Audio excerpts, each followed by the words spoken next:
नमस्कार, मैं प्रयाग झा हूँ। आज एक और वीडियो लेकर आया हूँ, आपको पसंद आए। कुछ महीना पहले कोविड का संक्रमण बहुत फैला हुआ था, बहुत जाने जा रही थी, अनेक लोग मर रहे थे। दिल्ली में नगर पालिका ने शवों के जलाने के लिए विशेष व्यवस्था की थी। वहाँ एक दिन में कई कई चिताएं जलती थी, अग्नि की ज्वाला निकलती थी। एक दानिश सिद्दीकी नाम के पत्रकार ने फ़ोटो ले लिए और उन चिताओं के फ़ोटो को उन्होंने बेच दिए। अखबारों को, टीवी चैनलों को, हर जगह ये तस्वीर प्रकाशित हुए। अमेरिका में विशेषकर उस पर बड़ी चर्चा हुई।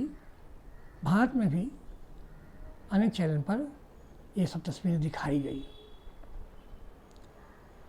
उनको लगता था देखकर कि ये पत्रकार और उनके जैसे और पत्रकार ये दिखाना चाहते थे कि भारत सरकार संक्रमण को नियंत्रित करने में असफल रही है, शवों का डिस्पोजल ठीक ढंग से नहीं हो रहा है, खासकर हिंदुओं के मरने से।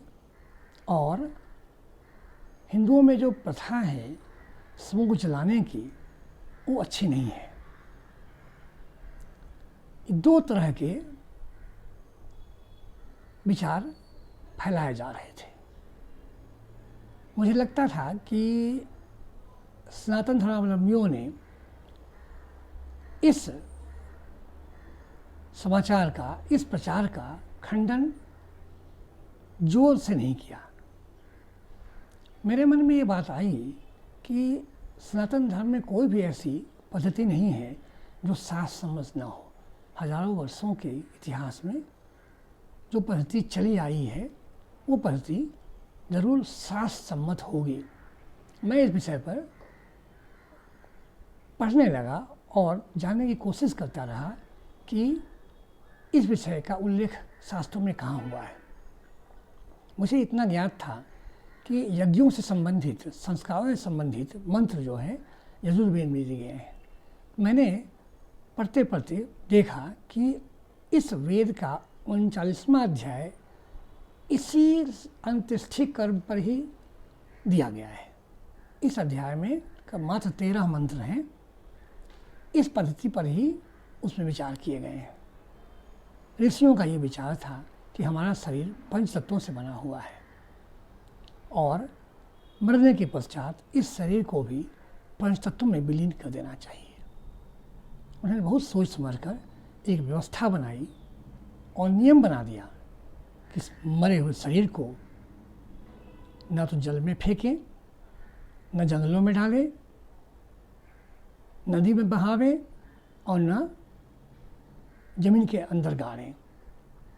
सबसे उत्तम विधि उसको अग्नि में जलाकर भस्म कर देने की है। इसलिए उन्होंने नियम बनाए और उसके लिए एक भावना आई कि पंच तत्वों में जब हम इसको चलाने की व्यवस्था करते हैं तो इसको एक यज्ञ समझा जाए। हम सब जानते हैं कि मानव जीवन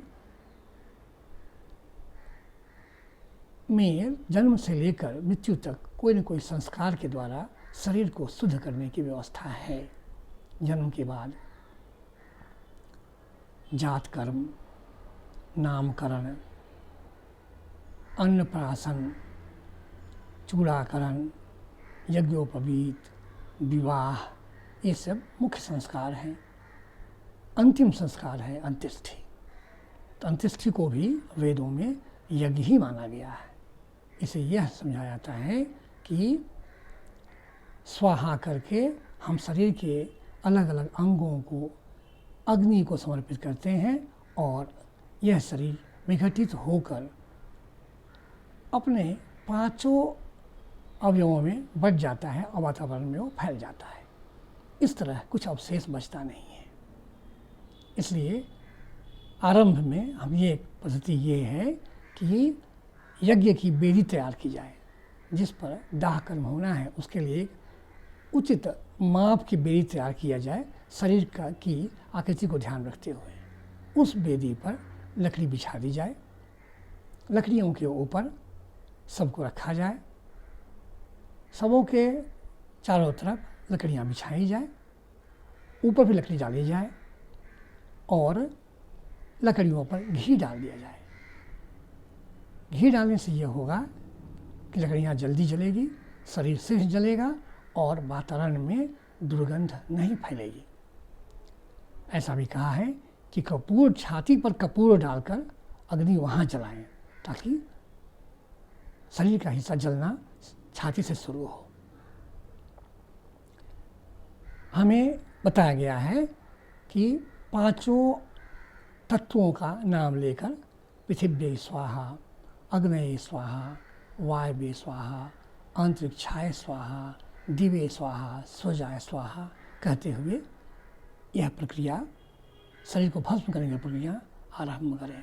उसके बाद एक एक अंग का ध्यान करते हुए स्वाहा कहकर मंत्र पढ़ें और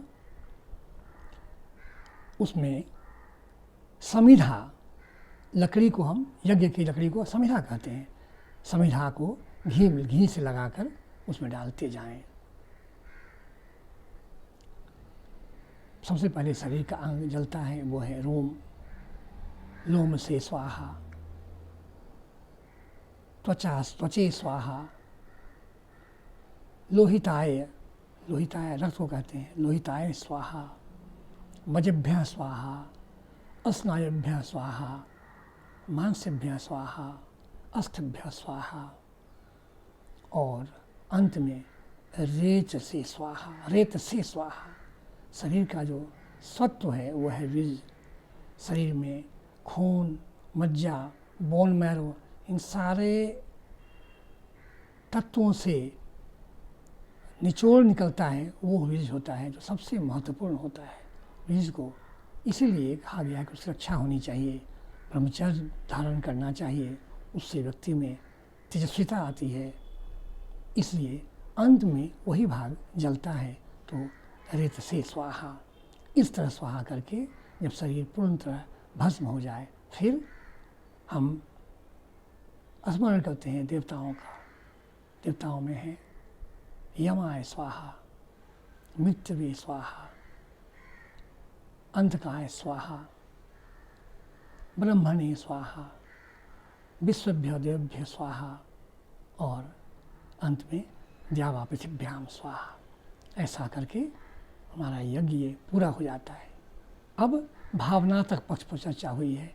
भावना क्या हो, तो इस यज्ञ को इस तरह संपादित करें, इस भावना से कि जो मृतक है उसके परिवार, आने वाले संतान, सबका मंगल हो, सबका जीवन सुखमय हो, कल्याणकारी हो और जो इस यज्ञ में हिस्सा ले रहे हैं, सम्मिलित हो रहे हैं, उनके भी परिवार में मंगल हो, सब सुखमय रहें, आनंद से जीवन बीते उनका। यह भावना लोक कल्याणकारी भावना के साथ अंत्येष्टि क्रिया संपन्न होती है। यह किसी भी यज्ञ से कम महत्वपूर्ण नहीं है। यह क्रिया पूरी होते होते मन में एक निराशा की भावना आना स्वाभाविक है। शरीर नष्ट हो गया है, हमारे सामने ही जो आदमी जीवित था उसका शरीर आज मिट्टी मिल गया, कुछ बचा नहीं अवशेष, तो मन में निराशा की भावना आना स्वाभाविक है। तो अगला अध्याय 40वां अध्याय यजुर्वेद का अलग तरह की बात कहता है। यह अंतिम अध्याय है। यहाँ ये कहते हैं कि इस विश्व में चर अचर, अस्थावर जंगम, सजीव निर्जीव, हर कण ईश्वर से आच्छादित है।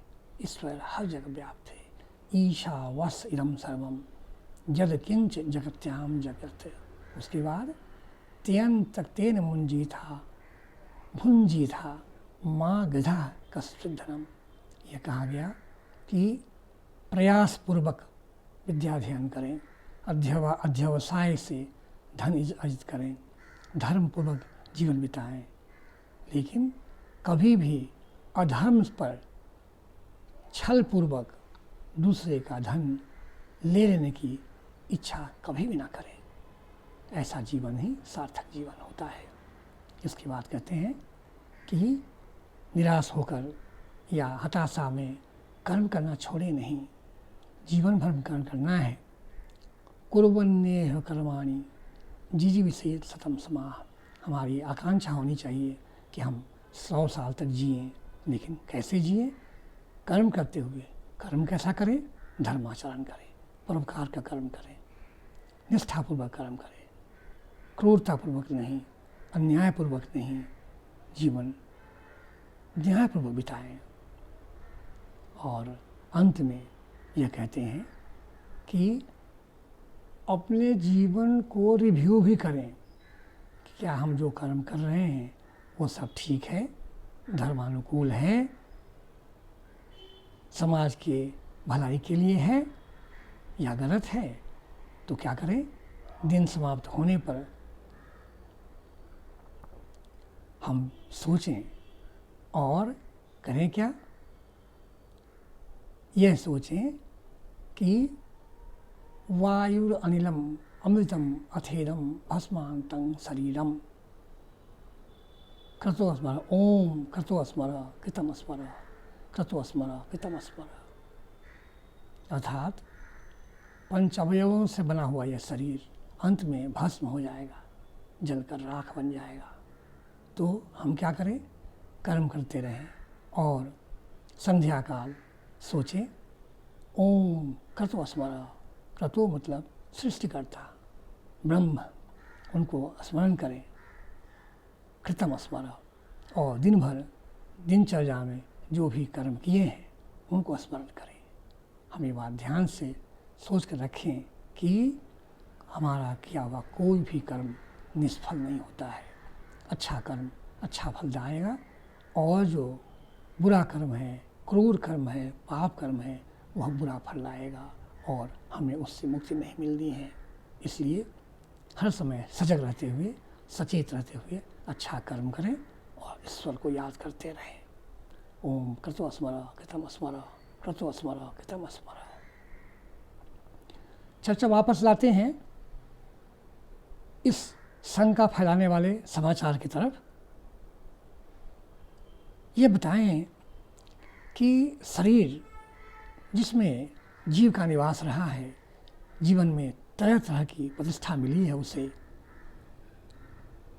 परिवार के लोगों ने उस सम्मान दिया है, प्यार दिया है, क्या उस शरीर को हम ऐसे फेंक दें, जमीन में गाड़ दें, पशु पक्षियों खाने के लिए छोड़ दें, नदी में प्रवाहित कर दें, या उसे आदरपूर्वक भस्म में डाल दें कि कभी किसी का पाँव न लगे, कभी कोई थूक न दे उस शरीर पर, कभी कुछ का अनादर न हो पाए। इसलिए यह जो पद्धति है भस्म करने की कितनी अच्छी है, आप सोच के देखें। दूसरी बात, मृत्यु होती है, कई बार बुढ़ापे से होती है, कई बार संक्रमण से होती है। जब संक्रमण से मृत्यु होती है, उस शरीर को अगर हम भस्म न कर दें, जमीन के अंदर गाड़ दें या बाहर रख दें, तो उस शरीर से वातावरण दूषित होगा। दुर्गंध निकलने से चारों तरफ बदबू फैलेगी और हवा दूषित होगी। उसे हम जमीन में गाड़ दें तो संक्रमण तो खत्म नहीं होगा, संक्रमण तो है उसमें। वह जीवाणु वहाँ के आसपास की भूमि को संक्रमित करेगा और सालों तक वहाँ रहेगा वो, तो वहाँ से आसपास रहने वाले लोगों को भी उस संक्रमण का प्रभाव पड़ सकता है। तीसरी बात, पानी का सबसे महत्वपूर्ण स्रोत जो है वह है धरती के भीतर का पानी। हम चापाकल से, बोरिंग द्वारा इस जल को निकालते हैं, उसको पीते भी हैं और कृषि में भी उस जल को उपयोग करते हैं। अगर वर्षा का पानी इस मरे हुए सड़े गले शरीर से होकर गुजरता है और ज़मीन के भीतर जाता है तो वह संक्रमित रहता है। उस जब पानी को अगर हम चापाकल से निकालें या उससे पीने का करें तो इससे हमारे शरीर में रोग होना अवश्यंभावी है। एक और बात जो बहुत महत्वपूर्ण है, दानिश सिद्दीकी जैसे पत्रकारों को ये सोचना चाहिए जब हम शरीर को भस्म कर देते थे तो ज़मीन का 1 इंच भी हिस्सा बर्बाद नहीं होता, वो ज़मीन फिर से उपयोग में आती है। लेकिन जब हम लाखों लाशों को ज़मीन में गाड़ते हैं तो हज़ारों एकड़ ज़मीन खेती योग्य नहीं रह जाती, वो ज़मीन बर्बाद हो जाती है, उसका पुनः उपयोग नहीं होता है। आप सोचें कि अमेरिका में अगर 10 लाख लोग मरे हैं, 10 लाख लोगों को, शवों को ज़मीन में गाड़ने में कितने एकड़ ज़मीन का उपयोग हुआ होगा, लाखों एकड़ ज़मीन। और वह ज़मीन अब कृषि योग्य नहीं है क्योंकि वो तो शवों को दफना दिया गया है उसमें। इस तरह कितनी क्षति हो रही है प्रकृति की, कृषकों की, उपजाऊ भूमि की और वातावरण की। जो पद्धति बाकी धर्मावलंबी अनुकरण करते हैं, उस पद्धति से कितना नुकसान हो रहा है।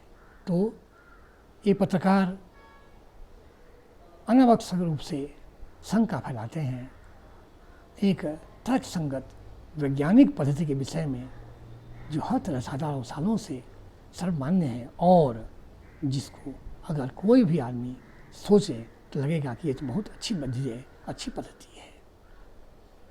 हमारा ख्याल है सनातन धर्मावलंबी शास्त्रों को पढ़ें, समझें कि हमारी पद्धति क्यों ऐसी है, हम क्यों कुछ भी किसी खास तरह से करते हैं, और जब कोई शंका उपस्थित करे तो उसको जवाब भी दें। मैंने जो ये कहा है वह यजुर्वेद से लिया हुआ है, 39वां अध्याय से, और इसके संपादक महर्षि दयानंद सरस्वती हैं। यह किताब संस्कृत में और हिंदी अनुवाद सहित उपलब्ध है। मैंने उसको पढ़कर ही ये वीडियो तैयार किया है जो आपके समक्ष प्रस्तुत है। धन्यवाद, नमस्कार।